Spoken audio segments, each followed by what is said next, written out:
Can God Be Trusted? By A. Graham Maxwell, 1977. Chapter 3. Angels with Good News.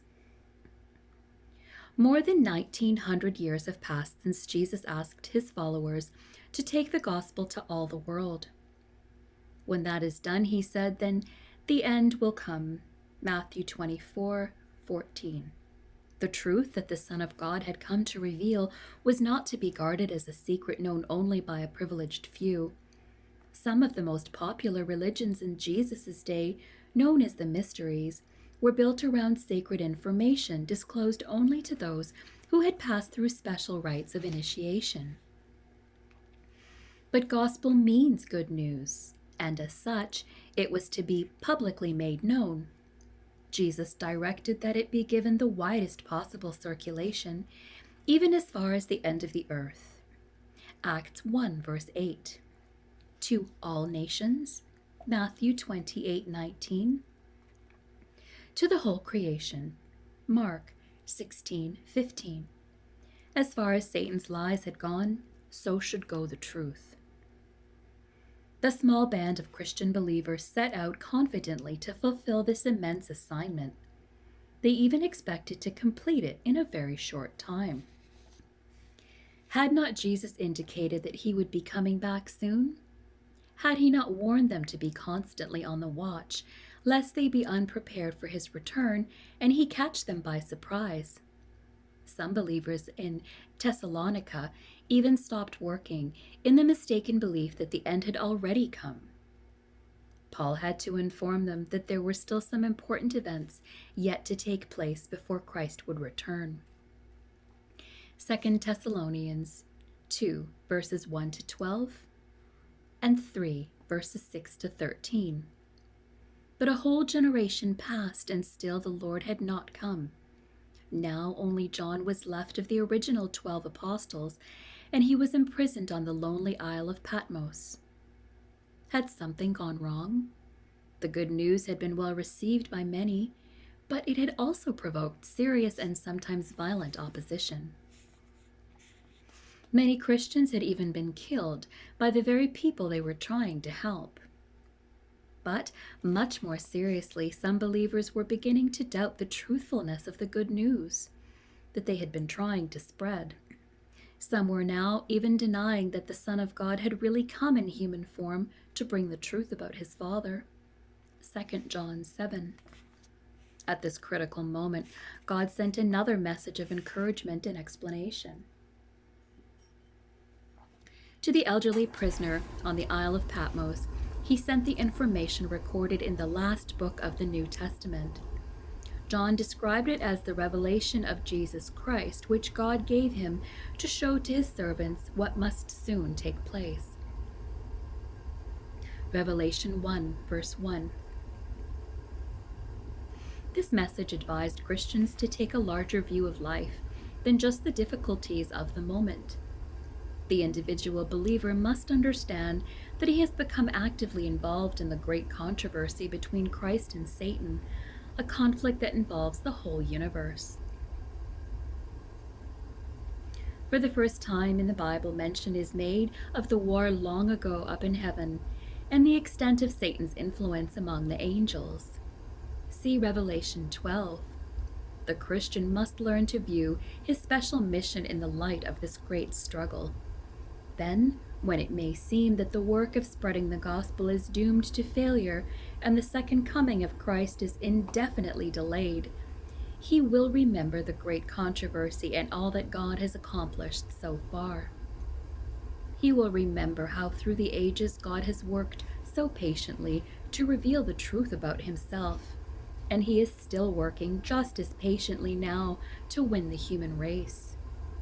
Then discouragement over delay turns to gratitude and admiration for God's infinite grace, and the believer is now himself more willing also to wait. Moreover, John's book of Revelation speaks of Satan's anger with those who dare to thwart his efforts to deceive the world. As he seeks to turn men against God, He is infuriated to hear the continuing testimony of those who still choose to obey God's commandments and are faithful to the truth revealed by Jesus. Revelation 12, verse 17. This should help believers understand why their efforts to teach the truth have stirred up such fierce resistance.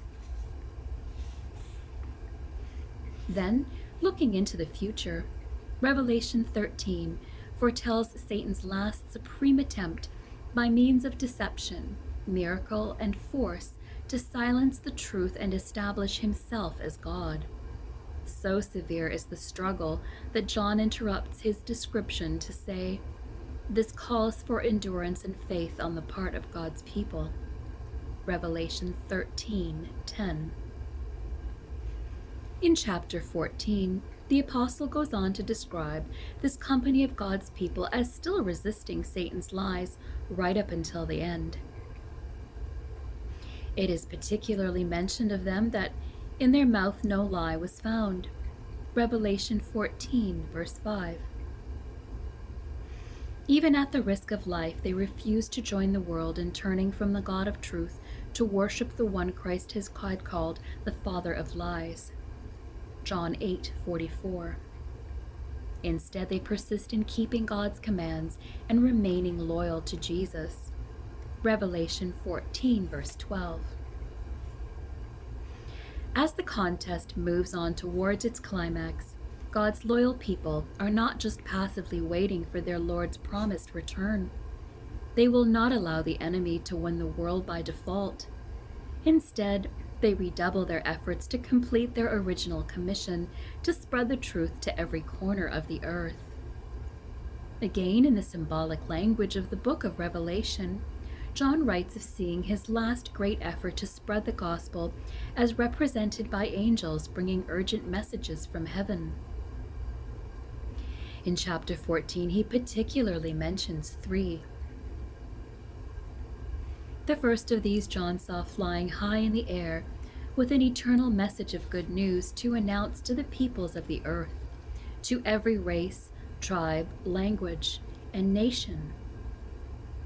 The angel said in a loud voice, "Honor God and praise his greatness, for the time has come for him to judge mankind. Worship him who made heaven, earth, sea, and the springs of water." Revelation 14, verses 6 and 7. A second angel followed the first one, saying, "She has fallen. Great Babylon has fallen." Revelation 14:8. God's opposition has collapsed both in corruption and defeat. The third angel followed the first two and in vivid language warned of the terrible consequences of believing Satan's lies and joining him in rebellion against God. Again, there is a call for endurance on the part of God's people, those who obey God's commandments and are faithful to Christ. Revelation 14:12.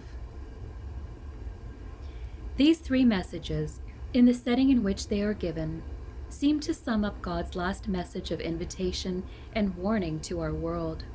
Yet the message is not new. The good news of the first angel is described as eternal, everlasting. It has always been the truth. It was the truth back in eternity, even before Lucifer began to circulate his lies. It is the same truth that has held the loyalty of the majority of God's children throughout the universe. And it will remain the truth through the endless ages of eternity, the truth that is the basis for our freely given trust in God. But what precisely is this truth, this everlasting gospel and good news?